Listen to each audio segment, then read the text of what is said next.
Good afternoon and welcome to another installment of Entrepreneurship to the Point. I'm your host this afternoon, Sean Tiernissen, and Entrepreneurship to the Point is a platform where we inform, equip, and inspire entrepreneurs for the past 7 years. And during this COVID crisis time, we've been able to come online and just share our platform with so many others out there. So if you want to subscribe to our YouTube channel, please join us at Entrepreneurship to the Point. Follow us on Twitter at E2ThePoint, or go to our website, which is www.ettp.co.za. This afternoon, we'll be having an Inspire session. And during this time of Youth Month here in South Africa, we've partnered with Anzisha Prize. The Anzisha Prize is an initiative by African Leadership Academy and the MasterCard Foundation, where they support very young entrepreneurs on the continent. And today we joined by Andrew Dembe, all the way from Kampala, Uganda, to share his story with you. And as we go through this crisis, we know that we need to focus on supporting entrepreneurs. And hopefully, as you joined us today, you will be inspired by Andrew's story, because he definitely has a lot to share and has been walking this entrepreneurship road for quite some time. He started his first venture at the age of 14, and he just continues to go strong and stronger. So please do use our chat facility at the bottom as well. Engage with us on the chat facility. Let us know where you're dialing in from. We'd love to hear you. And please do go and click on subscribe on our YouTube channel and join us for any future webinars that we host. Andrew, good afternoon and welcome. Good afternoon, Sean, and thank you for having me here. I'm very humbled. Awesome. It's such a privilege to have you on Entrepreneurship to the Point. Our aim with the Inspire sessions is not just to talk about entrepreneurship, but talk to entrepreneurs and get you to share your stories, because it's the stories of those out there that are doing some amazing work that can inspire someone else to go out and take the plunge and start up their own business. So Andrew, where did it all start for you? Just like you mentioned, it all started when I was 14. When I was 14, I wrote a small book, a little book that my school supported me in writing and publishing. And of the sales of that book, the book got sold for about 2-3 years. So when I was 17 and I had accumulated some small money, I decided I wanted to be an entrepreneur. I wanted, because I was attending school, but I was seeing that the levels of unemployment are very high and alarming already in the country. And so I had to start thinking out of the box as I was still in high school. And so I began a small restaurant. And from the restaurant, years later, I went into coffee growing. I partnered with some friends, went into coffee growing. And now fast forward 2 years ago, I started Mobi Clinic, which is a social impact company that uses a fusion of digital and physical interventions in increasing last mile health delivery and helping the people in the rural areas. Maybe to throw more light on Mobi Clinic, how it came, for some good years, we were growing coffee in a district in Uganda called Buyikwe, which happens to be in Eastern Uganda. And while we're looking at the youth we work with in growing coffee and also seeing the environment, we saw that I particularly began to see that it was very difficult for people in that area to access health services. And it was surprising that when somebody gets sick, they have to walk over 12 kilometers to the nearest health center. So this is the story of so many rural areas and last mile villages in Africa, whereby if someone falls sick, they really face difficulty in access. So Mobi Clinic is an idea that is centered around using digital and physical interventions in increasing access to healthcare for these people. So Andrew, I mean, let's just take a couple of steps back. This is an amazing journey. I'm just curious to also find out quickly, what was the book all about? Because that book really sparked so much more. All right. In high school, I had passion for writing. So I wrote a little book that was actually having a very hilarious title. And the book was called The Monster in Me. It's totally a fiction story. And Mhm. I just wrote it because I had fiction back in school. But you see, later on, my interest changed over time. That I said, no, I'm not going to follow up. I'm not going to follow in the line of writing. Fine, it is great that I've gotten capital, but I think I need to do something beyond writing as a young person, and also for myself and my community. And in my world, I am actually driven by four things uh, that rotate around what I would call my purpose. So I Mm. am very centered around leadership, around sustainable development, around business, and around social justice. So in everything that I do, it is very clear to connect the dots. I call them the four wheels. So it's The four leadership, wheels. Yeah, sustainable development, business, and social justice.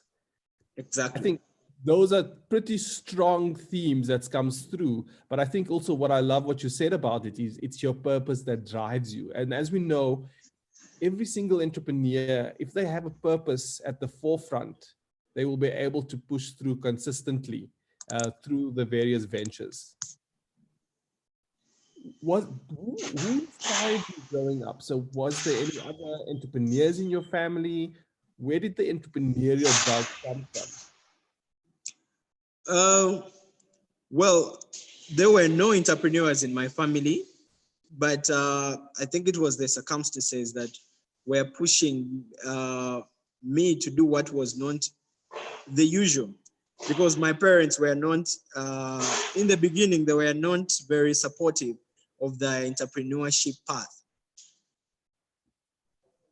And I think it's so fascinating because one of the key things that we see on the continent as Africans is that a lot of entrepreneurial ventures are first time ventures. It's first generation businesses. There's no role models around it. So, going into a first time business, I think there's so much that we must probably learn from that as well, because you make so many mistakes and you learn by your failures. What were some of your mistakes or challenges along the way that you learned from, Andrew? uh, Along the way, I got to know that entrepreneurship is much more than what it appears to be. It uh, it, it, it calls for it calls for a lot, because there are challenges, especially in sustainability. It is very amazing and interesting that anytime you can start something, but when you've not thought well how to keep it sustained, it becomes challenging. For instance, I'll give you an example. Uh, I'll give you three examples. When it comes financially, young entrepreneurs, we cannot access loans from banks, Access to and finance. and the financial institutions are really make it hard for us oftentimes, and especially here now in my country, Uganda. We have so many young people who are operating businesses, but first of all, they fear to register the businesses, because as soon as they register, the next day the tax collectors will be on their door even before they break even. Mm.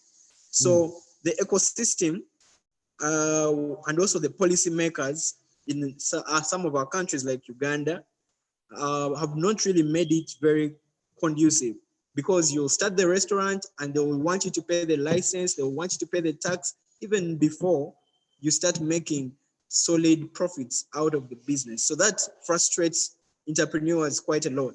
And in my country, Uganda, so many times we see entrepreneurs coming up, and in less than a year, the businesses are closed that were started. So that So was one of the the challenges. cost of So compliance and the red tape around the regulatory framework for small businesses is a challenge. So we had access to finance for young entrepreneurs, and then the cost of compliance and being able to. What's the next one, Andrew?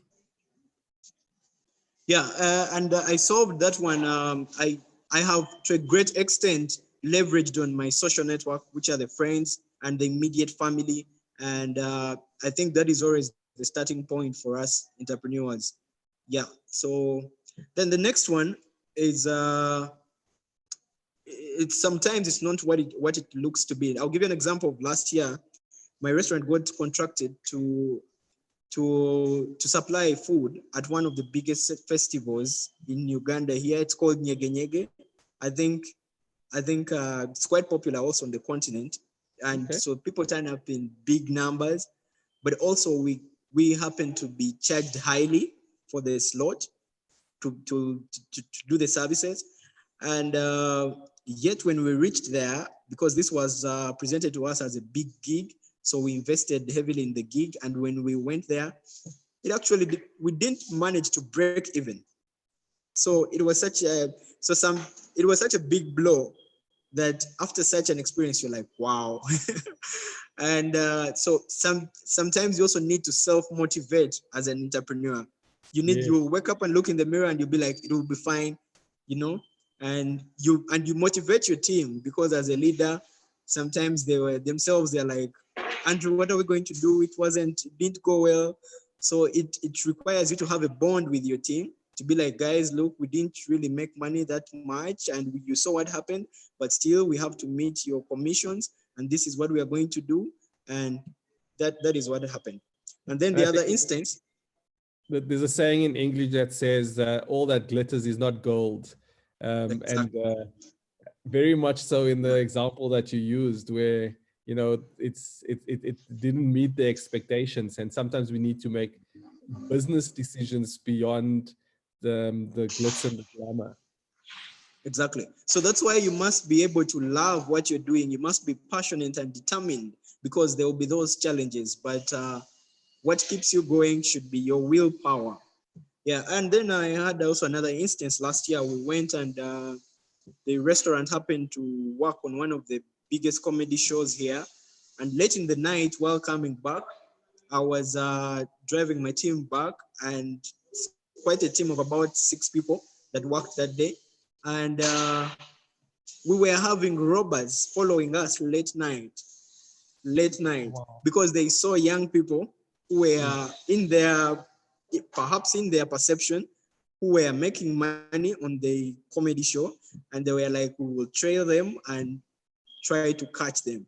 And so after reaching our destination is when we realized that we had about 5 people who were all dressed in black, and their moves were really questionable, and they had surrounded where we had parked, and it really wasn't easy. It was such a night, because after that I actually stopped accepting those late night gigs because of security.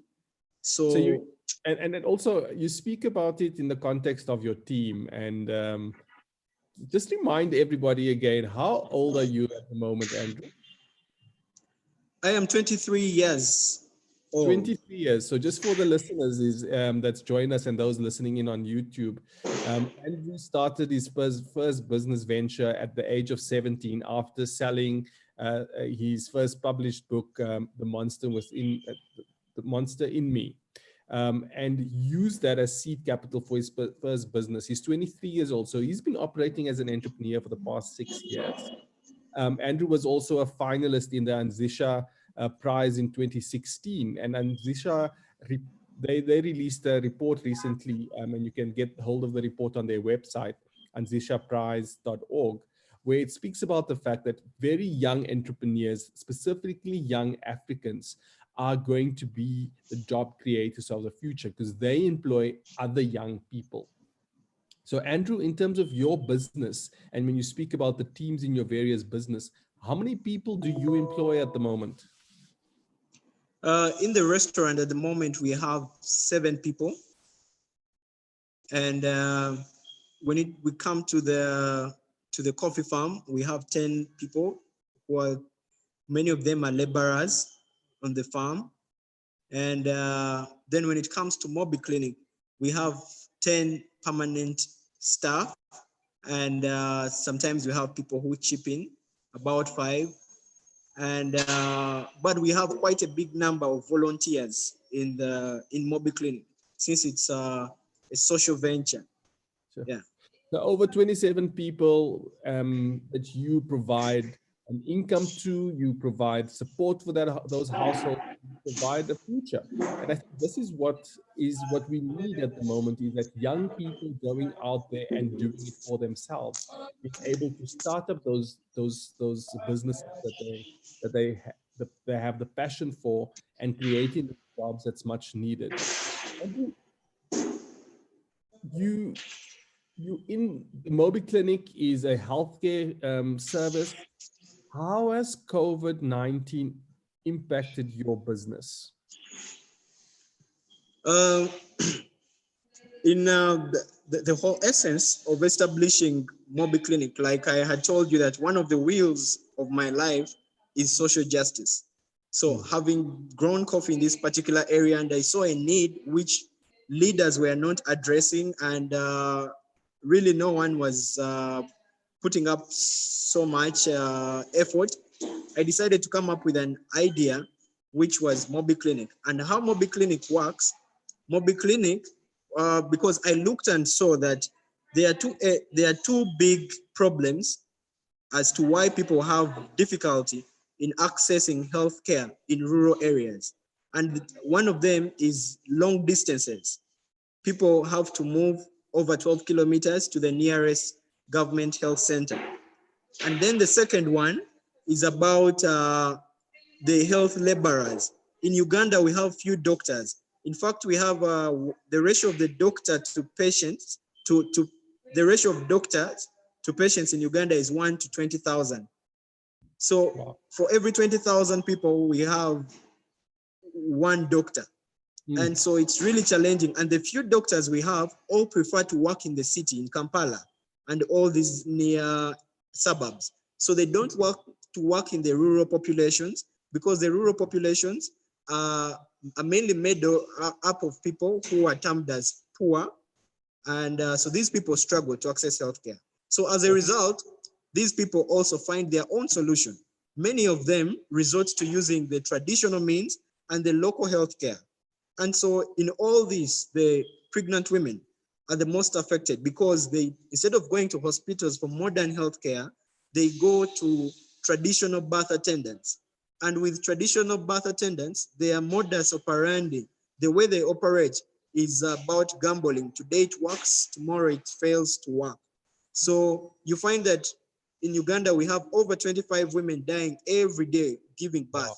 And it will surprise you all, 90% of these come from these marginalized populations of the rural areas. So then I was like, look, what if we could leverage on the very community members, have them recruited, trained with the basic treatment of ailments and helping out of communities, and they're deployed in the communities as community health promoters, CHPs. And we say that can be done. So we partnered with a university called Clark University here in Uganda. So if we get that done, then we are like, how do we ensure the services they're giving out to people are of standard?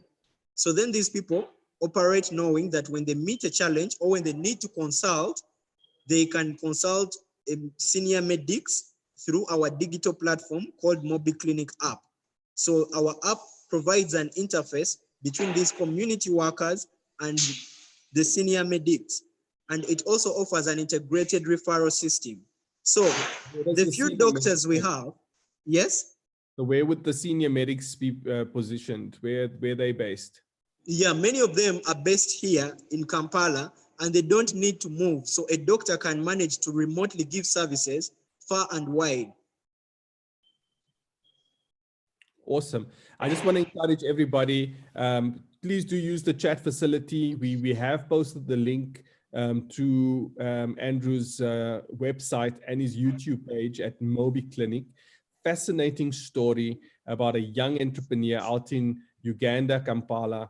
And I think what just inspires me, Andrew, is you sharing the story, but it's the same story that every entrepreneur shares. The opportunity, they saw an opportunity and they took the time to go and follow up and see that opportunity through. And just for the listeners as well, please do go to our YouTube page, Entrepreneurship to the Point. You'll find so many other fascinating stories just like Andrew's, where we're just getting these insights from entrepreneurs and really just what they've been able to do. What does the future hold for you, Andrew? Again, like I said, that basically I have the four wheels that I use to guide me, the ones that I talked about. Let's just remind our listeners again what those four wheels are. Yeah, which is business, leadership, social justice, and sustainable development. And these four are very present also if we take an example of Mobi Clinic. First of all, it's a sustainable innovation that can be replicated in any area that needs such intervention. And then it is also it is for social justice, for health equity, for helping these marginalized populations also have access to healthcare. And then when we come to business, it also has that impact of business, in that the people are charged the bare minimum, what they can afford, but it's business for impact. And then leadership wise, I think I and my team have managed to rally resources together. We have been previously supported by UNDP Kenya. We have been supported by Novartis International because Mobi Clinic participated in a competition in Sandoz Hack, which is a global competition. And out of about 500 ideas, it was taken on as the best healthcare access project, and it got supported by Novartis International. So again, what the future holds to me is I will keep within those four wheels that I talk about. Yeah. And just continue innovating within that space. Yes. And what I want for Mobi Clinic is because this is a big need across sub-Saharan Africa, I want to build together with my team Mobi Clinic across Uganda and all Uganda, because so far we are in just one district and Uganda has about 100 districts. And so we need to, my vision is to have it spread across the country in the next 10 years, and also to have it spread across the region, because the same problem in Uganda is the same problem in Kenya, in Tanzania. Yeah, so that is it. And that is what I hope for the future. Awesome. I just want to encourage our listeners as well. Please do use the chat facility. If you've got any questions for Andrew, please do share that with us. So he's the founder of Mobi Clinic. They go out to rural towns and provide the last mile healthcare to rural communities. But they also have been able to innovate where they have an app, the Mobi Clinic app, where anyone can access a senior healthcare professional to be able to get the needed assistance. Those that do not have access to healthcare can now be able to get access to healthcare through the Mobi Clinic app. Andrew has shared with us the four wheels or four principles that he grows his business on. One is to have business, focus on leadership, social justice, and sustainable development. A true social entrepreneur, making a huge impact out in Uganda, with a vision to take it across sub-Saharan Africa. We have a question here from Corey, and Corey says, what motivates you to keep going, Andrew? And was entrepreneurship always your main option to go into? Growing up, entrepreneurship wasn't my main option. It wasn't my main option, but I think mine was a journey of self-discovery. I wanted to be a lawyer. And actually, I am in my final year of law school. But I realized that I looked at what my strengths were, and also what I would love my what I would envision for my society. And that's what prompted me into going into entrepreneurship. I realized that we can actually use entrepreneurship to solve problems within our communities. And so everything I do is tied to the four wheels I talked about. That I needed law school knowledge because it also backs up my knowledge of company law and these businesses. And then I also needed it in case to polish up my advocacy. So I think we can connect the dots to whatever we want. So if you are an entrepreneur and you're doing marketing, you should question can you use the marketing course you're doing to become a better entrepreneur as well. So I think, yeah, that's it on my end. So what motivates me is the desire for a better society. And I think it's our roles, it's our individual roles. Oftentimes we wait for the government. Oftentimes we blame it on the leaders. But what I believe is if you can do something about change in your community, about employing fellow, if you have an idea, you can moot to your friends. If you can do something that is going to benefit you and your people and your communities and the society at large, you should do it without waiting for government. Because in Africa, for so many of our countries, our governments don't live that much to our expectations. So we have I would term it as citizen action. Entrepreneurship Yes. gives us a platform for citizen action. So if the government is not doing it, what can we do as young people? What can we do to be the change? Yes, and Mahatma Gandhi gave us that quote, we must be the change we want to see in this world. And that's exactly what you've done, Andrew. Andrew, last Exactly. question on my side is we've got Kadrin that wants to know the volunteers. Are they local volunteers or do you also open opportunity for international volunteers to come and help out? And what do the volunteers actually do?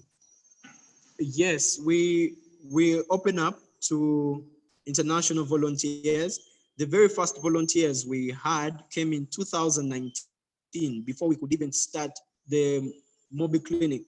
These were supported by a section of friends from the African Union who sponsored these from Belgium, and they helped us to research in the communities whether the idea that I was developing was viable, whether it could effectively solve the challenges in the community. So since then, we are open to local and international volunteers.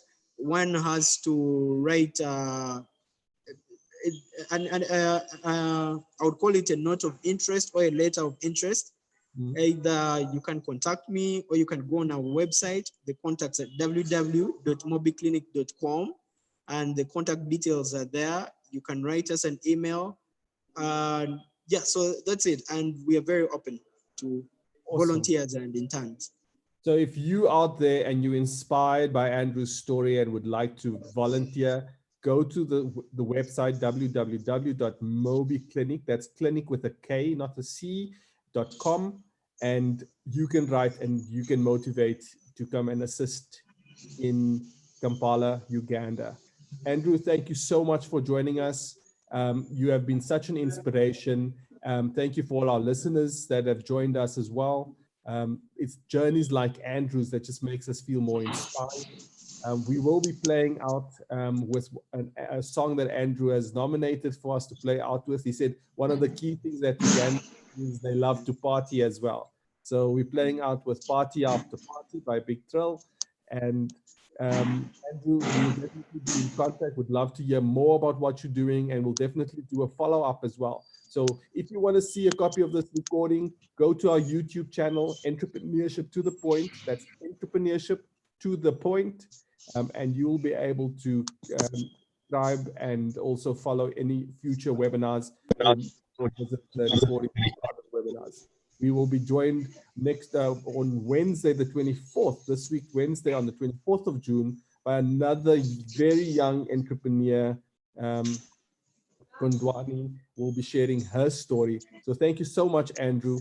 And I'm out of here. I'm Sean Tienerson, and here is Party After Party. Thank you, Sean. And thank you, everyone.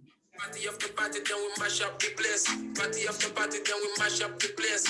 Mash up the place. Big drill in the beat. Yeah. Party after party. Yeah. Party after party. Yeah.